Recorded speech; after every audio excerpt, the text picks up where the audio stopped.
Pun. Assalamualaikum warahmatullahi wabarakatuh. Subhanallah walhamdulillah wa la ilaha illallah wallahu akbar. La haula wa la quwwata illa billahil aliyyil azim. Asyhadu an la ilaha illallah wahdahu la syarika lah wa asyhadu anna Muhammadan abduhu wa rasuluh la nabiyya ba'da. Allahumma shalli ala Muhammad wa ala alihi washabbihi ajma'in. Amma ba'd. Bapak-bapak, ibu-ibu, pripun sedaya sehat napa sehat sedaya? Alhamdulillah. Sehat sedaya, sedaya sehat. Alhamdulillah. Mudah-mudahan kita sehat jasmani, sehat rohani, sehat ekonomi, sehat iman dan takwa kita kepada Allah. Mudah-mudahan begitu adanya. Alhamdulillah kita bersyukur kepada Allah di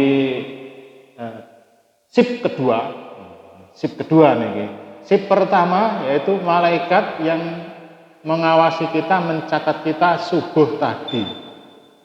Subuh tadi pergantian sip, jadi malaikat yang malam siang ketemu di subuh. Nah, sekarang ganti lagi. Sip pertama itu sip kedua, malaikat yang tadi subuh sampai ini ganti sipnya. Nah, jadi alhamdulillah kita tadi dari rumah ke sini niatnya baik berpahala. Kemudian sholat berjamaah niatnya baik berpahala. Kemudian kita zikir, sholat sunnah berpahala. Kemudian kita ngaji, mempelajari Al-Quran, hadis berpahala. Jenengan duduk, memperhatikan dapat pahala. Kecuali saya ngomong dewe. Kemudian kita nanti sholat isya berjamaah berpahala. Insya Allah dan pasti catatan kita di awal kehidupan hari ini api. Ibadah. Insya Allah nanti kita seandainya mati sewaktu-waktu matinya husnul khotimah. Amin. Oke. Baik, kita lanjutkan ini pertemuan yang kedua tentang kupas tuntas panitia kurban. Review sebentar yang kemarin, yang pertama yang paling utama, paling afdol yang menyembelih binatang kurban adalah yang berkorban itu sendiri.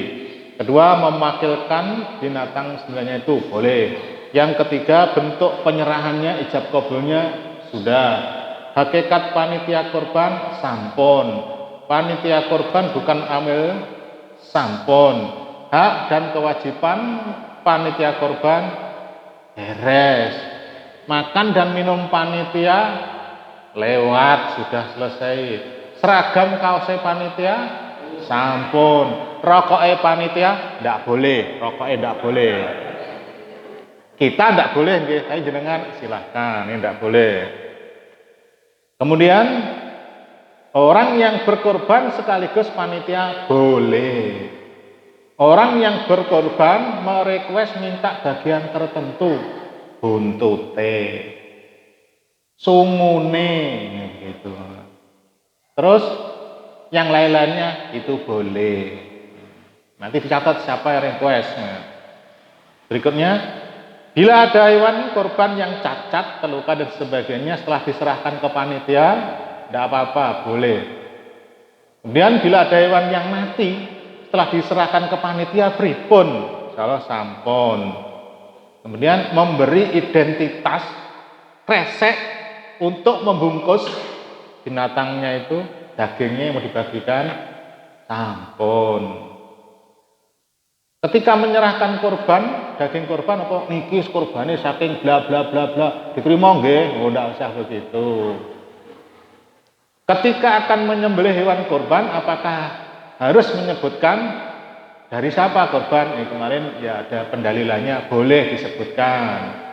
Kemudian oknum panitia ngentit ngembat cukup sebelum dibagi, haram, tidak boleh.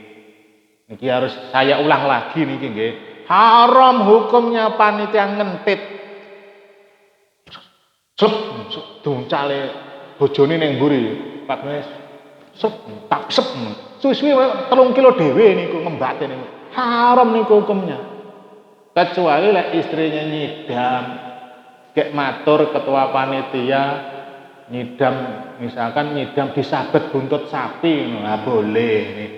Pak pinjem buntutnya sapi, tak sabet nih bojoku, ya begitu boleh ya, seperti itu. Tapi ngentit tidak boleh. Ini betul di mana-mana terjadi kebocoran ini.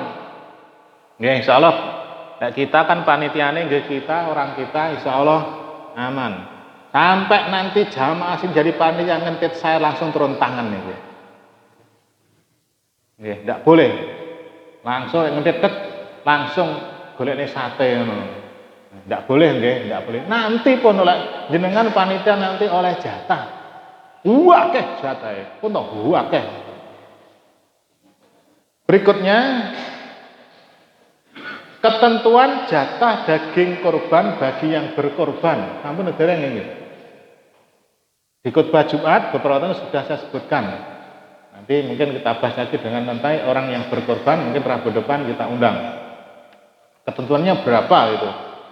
Dan juga ketentuan atau jatah kadar daging hewan korban bagi orang yang menerima. Ini sampun tidak ada dalilnya bahwasanya si A fakir miskin harus menerima 3 kilo daging, 10 kilo tulang, tidak ada. Kadarnya tidak ada nih. Tapi terus dibagi nanti ya. Jadi kita sesuaikan wonten sing petang on, 6 on, setengah kilo, wonten sing 1 kilo, monggo disesuaikan nanti. Kemudian ini kemarin ada pendapat bahwasanya panitia korban tidak boleh menerima bagian apapun sedikit pun dari binatang korban. Saya jelaskan alasannya. Yang berpendapat tidak boleh itu seperti itu. Kemudian jatah panitia korban ini luwih akeh daripada yang diberikan kepada fakir miskin. Misalkan panitia korban 1 kilo daging, nanti yang ke fakir miskin 7 on, misalkan begitu. Niku boleh saja ya, bila memungkinkan ya. Berikutnya ini mungkin yang belum nih. Bila ada kelebihan daging setelah selesai pembagian daging korban.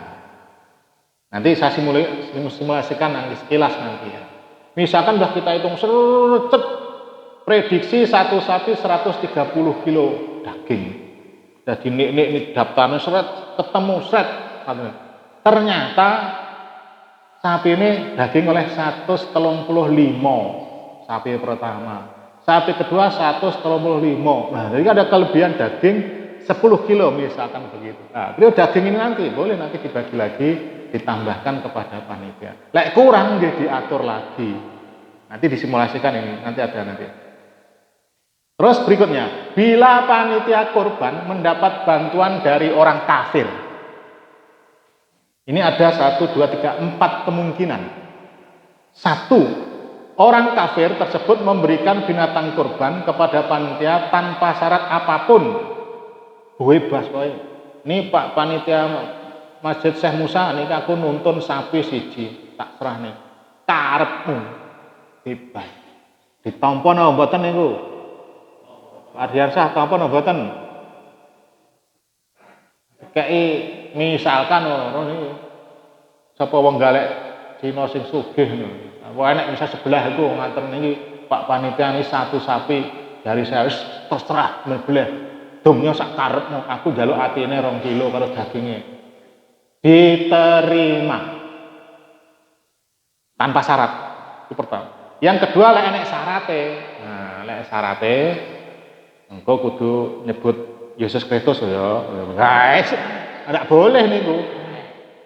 Atau ini nanti ini jamaah gerejaku ning kono 17 ning jero gereja, jumen ning gereja nek uncalne kon jaba, ndak boleh. Nek enek syarat-syarat apalagi enek akidahe, haram diterima. Berikutnya, orang kafir memberikan binatang kurban kepada panitia dan orang kafir tersebut meminta bagian dari binatang kurbannya. Sisanya terserah panitia. Di situ tadi aku njaluk wis dagingnya 10 kilo ya. Karo tulangnya 5 kilo, apa-apa niku, boleh. Nah ini kondisi yang keempat ini yang kadang ada Niki lek diterima lucu niki. Satu sapi wong 7. Kemudian wong 6 gek golek siji angel. Gek tanggane sing ora Islam diparani, "Pak, kita kurang sapi, kurang seperti saya jenengan gelem." "Oh, aku yo gelem, Mas." Padahal dia kafir, ndak boleh niki. Nah, jadi satu sapi dipikul wong 7, tapi siji loro enek sing kafir, ndak boleh. Ndak boleh. Tapi lek ning kene saja kok urung enek kasuse. Nggih, insyaallah nanti panitia kene selektif nanti. Berikutnya. Ini di sini belum terjadi nih. Bila mendapat bantuan dari Pemda atau tapi dari Polres. Nah, sini belum pernah karena belum pernah ngadakan nggih. Kalau di Masjid Taqwa sudah pernah. Dari Pemda dapat kambing, dari Polres dapat sapi, nah baru tahun yang lalu. Boleh kita terima, boleh diterima. Tidak apa-apa nih, mudah-mudahan nanti tahun berikutnya karena Syekh Musa itu paling profesional, paling bertanggung jawab, dan satu-satunya masjid yang Trenggalek sing ber-LPG. Kok kabeh wong galek rene kabeh pripun iki? Mboten napa-napa nggih, tampa nggih. Tahun depan njeleh sapi 75. Gagah niku nggih, mudah-mudahan seperti itu. Jadi ini pertama ini penentuan. Kalau kita tidak amanah, kalau kita nakal, kalau kita tidak bertanggung jawab pada orang yang berkorban, tahun depan bahaya. Dia harus betul amanah kita jaga betul. Berikutnya, orang yang berhak menerima daging kurban. Siapa yang berhak? Ada 2. 1, orang yang diberi daging kurban sebagai hadiah atau sedekah. Nah, ini bisa sembarang. Wong sugih oleh, tanggane oleh, dan sebagainya, boleh. Ini sebagai sedekah. Kedua, orang yang diberi daging kurban sebagai haknya. Dia harus mendapatkannya. Siapa? Fakir miskin. Jadi nanti ada komposisinya, ya. Yang diberi itu ada komposisinya. Jadi sudah saya sini ini. Saya simulasikan di sini snap. Nah, di sini. Saya simulasikan. Ini begini, ini haknya. Ini adalah sedekah. Ini adalah haknya dan sebagainya. Akan ketemu. Ya. Kalau tidak ada satupun fakir miskin yang dikasih, dosa panitia tidak boleh, tidak sah kurbannya. Nanti ada komposisinya, fakir miskin sekian, ini ada. Jadi ada 2 kemungkinan, 1 diberi karena sedekah atau hadiah, nanti kita jabarkan lagi. Yang kedua sebagai haknya fakir miskin, baik yang meminta-minta maupun yang tidak. Berikutnya ini yang saya dulukan, menukar daging kambing dengan sapi dan sebaliknya. Oh sampun niki kemarin, eling niki, ampun. Ini upah tukang jagal, upah tukang sembelih. Nah, kemarin orang yang paling afdol adalah orang yang berkorban, dia nyembelih dewe. Kedua, dia mewakilkan. Tidak bisa mewakilkan. Kalau dipasrahkan orang yang tukang sembelih, dia harus dikasih upahnya dari harta. Harta kalau bahasa kita duit, nah, itu kalau memang dia spesialis. Misalkan yang menyembelih itu yang korban, berarti tidak dapat upah karena memang yang berkorban yang paling afdol niku. Jadi kalau memang dipasrahkan betul, itu harus dikasih upah. Cuma tidak ada ketentuannya berapa, itu tidak ada. Sapu siji 3 juta mboten wonten, terserah monggo mawon, wis penake pripun, itu dikasih upah. Wah, ini tidak selesai, padahal hari ini harus tuntas ya, dan dipahami ilmunya saja. Ini dalilnya dalam Sahih Al-Bukhari, Sahih Muslim, Sunan Ibnu Majah, Musnad Imam Ahmad. Ini langsung mawon. Namun aku tidak boleh memberi apapun dari hewan korban itu kepada tukang jagalnya. Tukang jagal dari korban itu Kalau sebagai upahnya, wahai Pak tukang jagal, niki kulitnya nggih opahe panjenengan, tidak boleh. Sebagai upah, tidak boleh. Tapi kalau misalkan mau niki, misalkan sapi siji 50.000 kayak 50.000, sapi loro 100.000 misalkan begitu. Nah, nanti dikasih daging korban sebagai sedekah boleh. Tapi sebagai upah tidak boleh. Ya insya Allah kita untuk yang di sini insya Allah yang menyembelih yang berkorban. Pun latihan sedoyo, yang berkorban pun latihan sedoyo, pun pinter kabeh, tinggal praktek mawon nanti. Berikutnya, ini yang paling penting dan harus diperhatikan tentang kulitnya. Mulek niki. Enek alasane ben duite balik neh niki. Iso wae carane. Satu kita lihat dalil-dalilnya tentang kulit hewan kurban. Satu, disedekahkan. Disedekahkan berapa? Diberikan. Diberikan wis sinten kepada siapa terserah. Dikekne sapa men tak kekne Pak Akur ae, nek gelem. Dikekne saya juga bingung ya apa ngono lah begitu. Disedekahkan boleh. Ini dalilnya dalam Sahih Al-Bukhari nomor 1592 an Ali radhiyallahu anhu qala amarani Rasulullah sallallahu alaihi wasallam. Dari Ali semoga Allah meridhoinya berkata, Rasulullah sallallahu alaihi wasallam memerintahkan kepadaku. Ali kepada Rasulullah anta shadaqah, untuk mensedekahkan, memberikan, menghadiahkan apa? Bijalalid budni, yaitu pelana. Nah, pelananya jaga apa kulitnya? Allati nakharu pelananya allati nakhartu wa juludiha. Pelananya apa? Sing apa jenenge? Wis pelana lah apa barokae apa? Sapa sadele.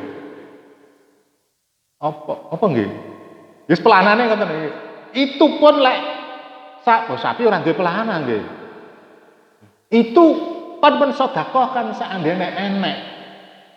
Sak taline dan kulitnya disedekahkan kepada siapa?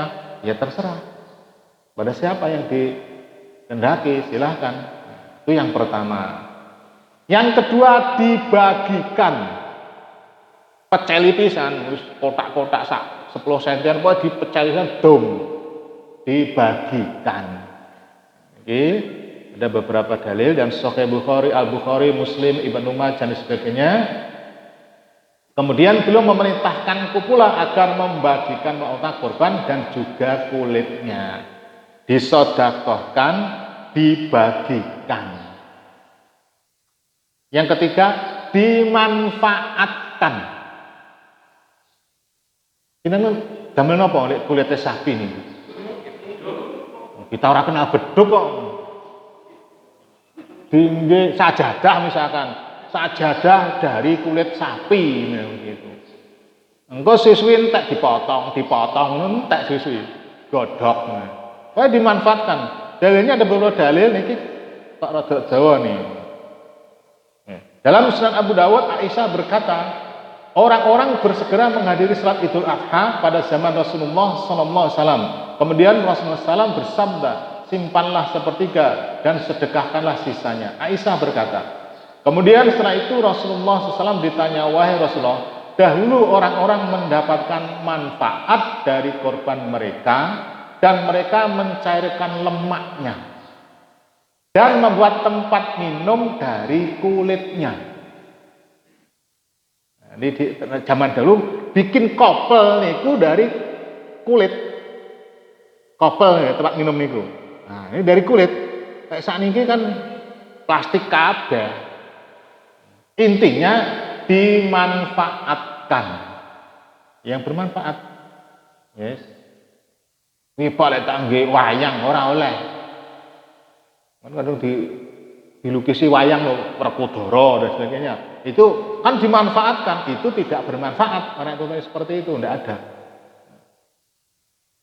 Berikutnya didol dipun sade pripun niki oleh napa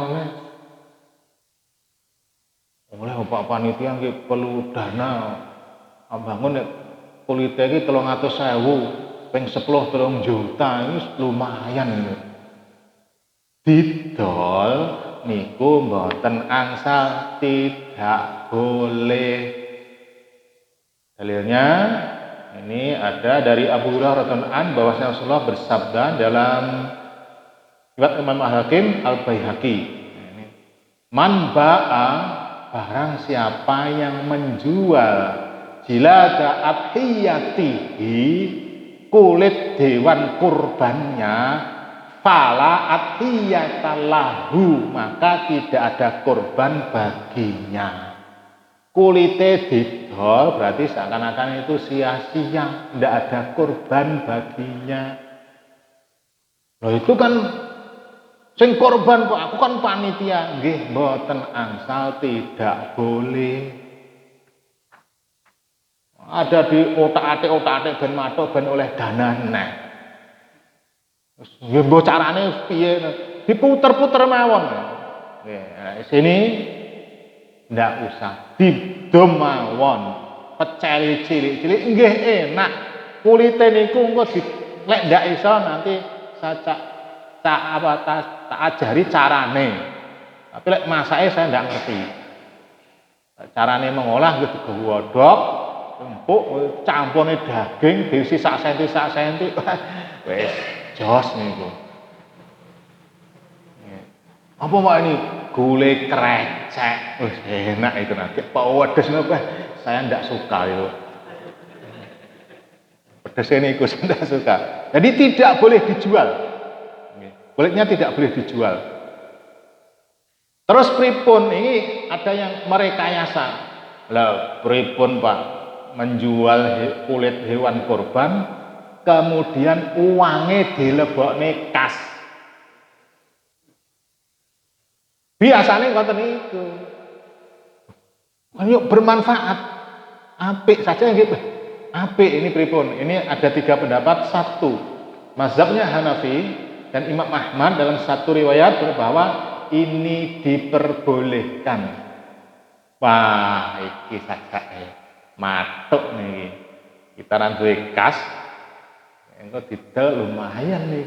Nah, ini dalam kitab Tabayan Al-Haqaid, kitab mazhab Hanafi, dinyatakan jika dia menjual kurbannya dengan pembayaran uang dirham untuk disedekahkan dalam bentuk dirham, hukumnya boleh karena ini termasuk ibadah sebagaimana sedekah dengan kulit atau dagingnya disedekahkan oleh neneng kas, menurut saya tidak boleh. Nah, nanti pendapat kedua, mazhab Malikiyah, Syafi'iyah dan Hambali melarang jual beli ini. Apakah didol apapun nanti tidak boleh.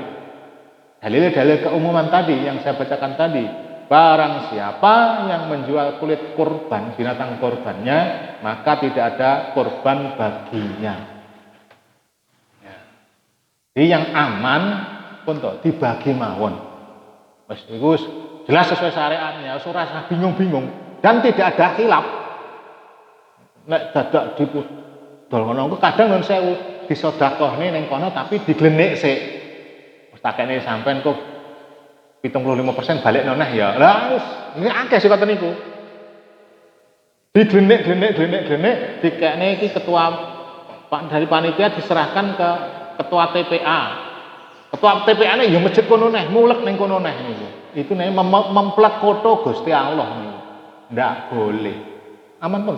Untuk kita dipecali didom mawon, aman wis jelas syar'inya niku. Berikutnya, nah ini daging korban dibagikan masak maupun mentah. Lek kita mentah Pak, karena nggih insyaallah 3 sapi, sapa malah 4 sapi. Nah, cuma ini pengalaman saya dipasrai 2 kambing di awal-awal, bukan di sini, di sana di Bontang dulu. Kambingnya tidak terlalu besar, iki lek didum kambing iki paling wong rong-on sak mene-mene lho. Iki ndak pas nih Pak, ini saya mau musyawarah dengan beberapa tokoh nih. Wis digule kuwabeh, masyarakat kabeh sak anak bojone diundang makan bareng. Karena dibagi mosok rong-on kan iki daging kambing apa daging tikus Pak? Anu repot nanti. Daging sak mene-mene ya. Nah, kalau kondisinya seperti niku misalkan sak kampung boleh kambing siji. Nek didemi wong telu sing kena bagian demo protes, pilih-pilih kasih. Nah, sak gule kabeh pesta makan bareng saya undang. Nah, ini begitu berikutnya oleh sapi sampai akeh bagi mentah. Ya, kita lihat ini keumumannya dibagi mentah. Ini khusus untuk panitia pembolengan. Nah, ini sudah saya sampaikan kemarin bahwasanya setelah disembelih sebelum betul-betul mati jangan digantung, jangan dipotong kepalanya, disudet kaki-kakinya seret gendang mati, tidak boleh, haram hukumnya, menjadi bangkai itu. Berikutnya, apakah orang yang berkorban harus menyaksikan melihat ketika hewan korbannya disembelih? Lek harus boten, tapi melihat boleh. Ini dalam Sahih Bukhari dan Sahih Muslim dari Ali radhiyallahu anhu berkata, Rasulullah SAW mengutusku, lalu aku sampai pada hewan korbanku, maka beliau memerintahkan aku, kemudian aku membagi-bagikan daging korban tersebut. Kemudian beliau memerintahkanku pula agar membagikan pelana unta korban dan juga kulitnya. Sufyan berkata, dan telah menceritakan kepada saya Abdul Karim dari Mujahid dari Abdurrahman bin Abu Layla dari Ali radhiyallahu anhu berkata, Nabi sallallahu alaihi wasallam memerintahkan aku berada menyaksikan hewan korbannya. Nah, ini dari pendalilnya boleh menyaksikan hewan korbannya. Diundang nanti panitia ini diundang, yang berkorban itu diundang jam sekian di bla bla bla diundang. Hadir melihat alhamdulillah boten nggih boten napa-napa. Bukan wajib hukumnya. Kalau orang delok ndak sah loh, tidak apa-apa. Termasuk menyebutkannya kemarin dari dalam Sunan Abu Dawud boleh disebutkan ini korban dari Pak Fulan, Bismillah Allah Akbar boleh. Mboten disebut pun tahu, pun ngerti, tidak salah alamat. Berikutnya ini ABC jelas. Nah, ini saya tambah. Nah, ini saya simulasikan sebentar untuk panjenengan. Ini sapi 2. Kalau kita yang pasti 2, kita prediksi masing-masing 130 kg. Tapi yang kedua ini jelas lebih nih, kita prediksi dulu nih. Jadi total ada 260 kg daging. Satu yang berkorban ada 14, 2 sapi, 4 kilo daging, total 56 kilo daging. Ini petugasnya enak, prioritasnya enak, dan ini haknya apa ada semua. Hak yang berkorban 10 kresek. Nah, ini 140-70 kg. Panitia saya lihat ini 35 kg. Ustadz kajian 4 ya. Nah, ini saya masukkan 5 kg. Khusus Ustadz Hisam dikasih 2 kilo. Nah, begitu. Nanti ini hanya gambaran saja. Ustadz khotib Jumat Pak Likur 24 kg. Jamaah kajian sholat warga. Nah, ini karena belum punya data, yang di sini 40 total 80. Untuk kajian Sabtu dan Ahad disisihkan 20 kilo. Simpen. Cadangan ini tukang becak 10 kg. Ini total 260 kg. Terus satu sapi dari Pak Mursad. Yang berkorban 7 dikasih 5 kg, 35 kg. Hak yang berkorban 10 kresek, 35 kg. Dibagikan lewat panitia 60 kg, 130 kg. Ketemu nih nanti ketemu. Nah, yang belum terdata ini warga sekitar sama jamaah kajian ini. Makanya dicatat ini. Dicatat siapa saja ini set. Nah, nanti Pak Agus ampun. Berapa ratus total? Pun semua nih, Bu. Oh, belum ini. Ya, nanti misalnya ada yang kelewatan dan sebagainya 90. Oh, berarti kurang akeh. Tambahkan ke warga sini. Warga ini talah bisa. Berarti aman itu. Turah. Enggak. Jamaah kajian, warga sekitar, Ustadz Khotib Jumat, Ustadz kajian. Jadi untuk kajian Sabtu Akad di sisih ini nanti bisa ini 20, bisa 30. Nah, ini tadi masuk udah. Nah, wah, aman. Jadi aman nih. Bahkan ini saya simulasikan lagi. Biasanya pengelas di Al-Hilal bertahun-tahun isbar kabeh ternyata itu tadi ada prediksi yang blesetnya itu kelebihan. Lek blesetnya kelebihan penak Pak, enggak mumet. Lek blesetnya kurang itu stres nih panitia. Kini ndine sing diwet adat biasanya jatahe panitia kurang neh rong untuk nambahin itu. Lek luweh enteng. Nah, pengalaman di Masjid Al-Hilal kalau misalkan setelah kabeh wis terpenuhi kabeh pada sisa 20 kresek misalkan 20 kresek. Ini di Al-Hilal Pak Akur enek ndak bapake, ibuke, mboke, oh saya sudah ada, saya dua. Nanti ditulis, nanti dilaporkan. Pak Akur nggawa loro rong kresek jenenge Pak Bejo, Pak Beji, alamatnya ini. Di laporan muncul. Misalkan Pak Nur nggawa neh selain 10 itu, enek keling, tonggoku nek telu. Ini dilaporkan namanya. Pak A, Pak B, Pak C, alamatnya bla bla bla. Sampai 20. Tapi khusus yang 10 kresek tadi itu tidak ada laporannya, terserah itu yang berkorban. Nah, tapi yang selain itu wajib diketahui sopo sing oleh ini. Jadi di data kelihatan. Iki sing paling akeh kok jumlah akumulasi Pak Akur dhewe niki. Panitia masuk, ustadz kajian